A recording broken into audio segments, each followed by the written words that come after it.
welcome to try. Assalamualaikum warahmatullahi wabarakatuh. Kami dari kelompok 2 ingin mempresentasikan tentang peristiwa gerakan DI atau TII. Saya Linda. Saya Rifka Lestari. Saya Wahyu Akbar. Saya Rahmi Fauzia. Saya Widya Putri Pratama. Saya Natasha Amelia. Apa yang melatar belakanginya gerakan DI atau TII? Pada tahun 1942, Kartosuwirjo memberikan gagasan untuk bikin negara Islam Indonesia. Beliau bersama Hizbullah Sabilillah mendirikan sebuah pesantren sebagai tempat latihan kemiliteran pemuda Islam. Setelah agresi militer Belanda I, Kartosuwirjo mengatakan perlawanannya terhadap Belanda dan sikap menolak untuk hijrah bersama pasukannya, seperti yang telah disepakati dalam perjanjian Renville. Pada tahun 1948, Kartosuwirjo memberikan Masyumi di Jawa Barat. Melalui konversi di Sayo, dibentuklah NII atau TII yang dipusatkan di suatu pegunungan di Jawa Barat. Pemberontakan DI atau TII dipelopori oleh berbagai alasan. Namun, mayoritas alasannya disebabkan oleh ketidakpuasannya akan kebijakan pemerintah di Jawa Barat dan Jawa Tengah memiliki alasan yang sama, yaitu ketidakpuasannya akan persetujuan Renville yang dianggap merugikan bangsa Indonesia dan membuat Indonesia belum bisa sepenuhnya merdeka. Di Sulawesi Selatan dan Kalimantan Selatan, kecewa akan reorganisasi ABRIS atau TNI yang membuat banyak bawahannya yang tidak bisa diterima.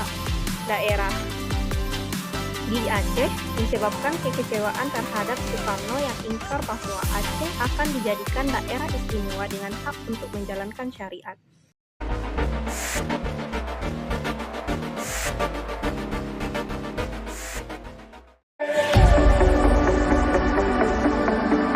Pemberontakan DI atau TII di berbagai daerah. Yang pertama adalah gerakan DI-TII di Jawa Barat. Gagasan untuk mendirikan negara Islam Indonesia direncanakan oleh Kartosuwirjo pada tahun 1942. Beliau mendirikan sebuah pesantren sebagai tempat pendidikan Islam dan sebagai tempat latihan kemiliteran bagi pemuda Islam. Setelah agresi militer Belanda I, Kartosuwirjo menyatakan perlawanannya terhadap Belanda diperkuat dengan sikap menolak hijrah bersama pasukannya seperti yang disepakati dalam perjanjian Renville.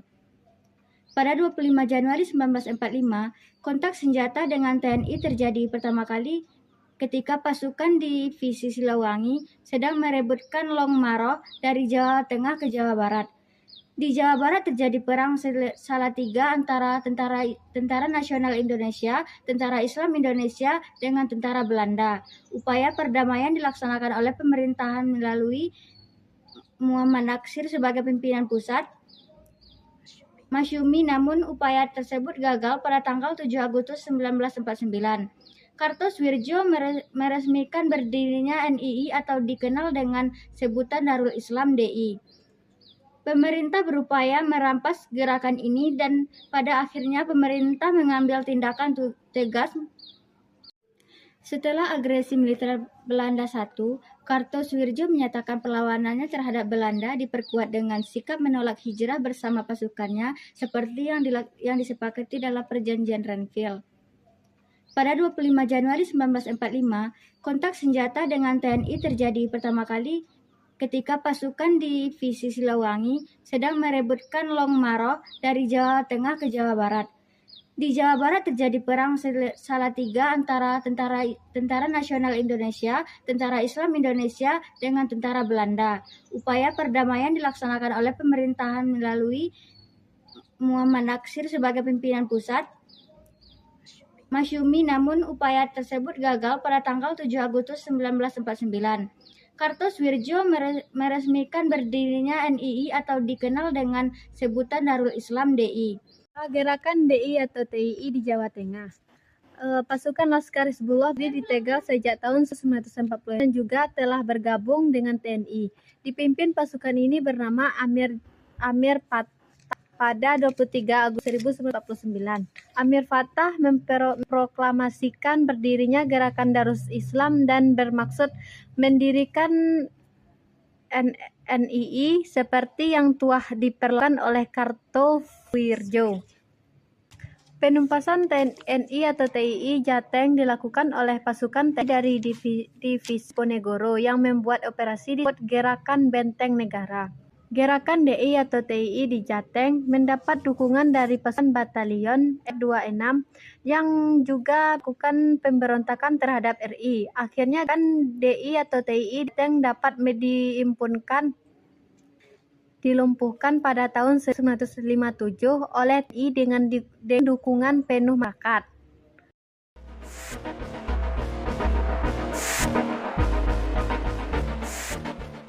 Tiga, Gerakan DI atau TII di Kalimantan Selatan. Pada 10 Oktober 1950, terjadi pemberontakan yang berpusat di Kalimantan Selatan yang dipimpin oleh Ibnu Hajar, yang merupakan mantan Letnan 2 TNI dari gerakan DI atau TII Kartosuwirjo. Beliau bersama pasukannya atau Kesatuan Rakyat yang tertindas menyerang pasukan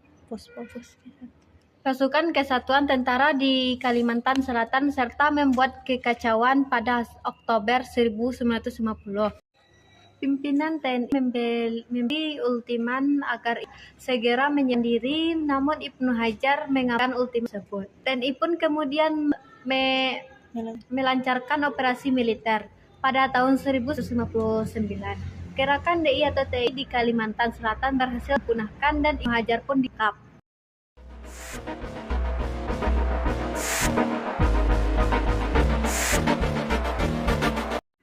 Gerakan DI-TII di Sulawesi Selatan. Pada tahun 1951, Gerakan DI-TII baru dimulai dan dipimpin oleh Kahar Muzaffar. Penyebab utamanya adalah kolonel sangat berambisi untuk menjadi salah satu pimpinan dalam APRIS. Kahar tidak setuju dengan kebijakan pemerintah tentang program rasionalisasi terhadap anggota militer dan pegawai. Tidak semua anggota KGGS dapat menjadi TNI. Nomor 5.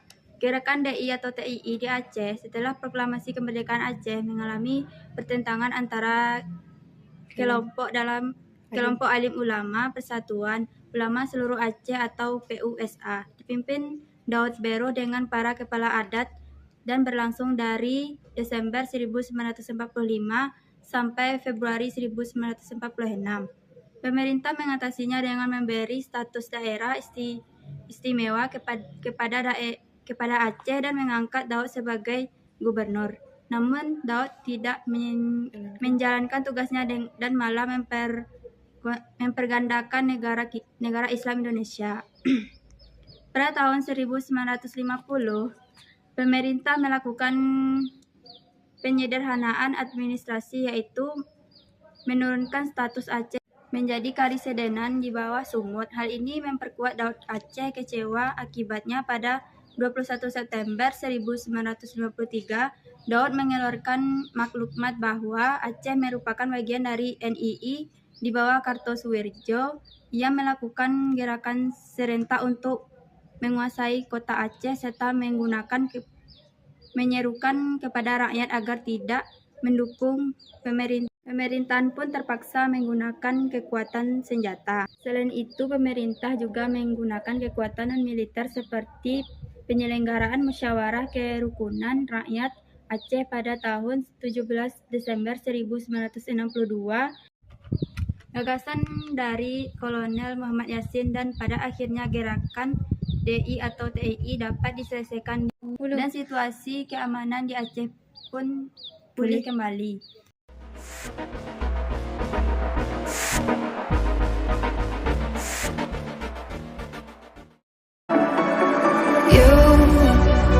Tell me you're not ready to love again, even on you.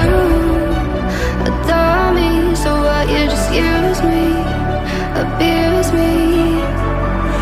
I guess I let my own self down.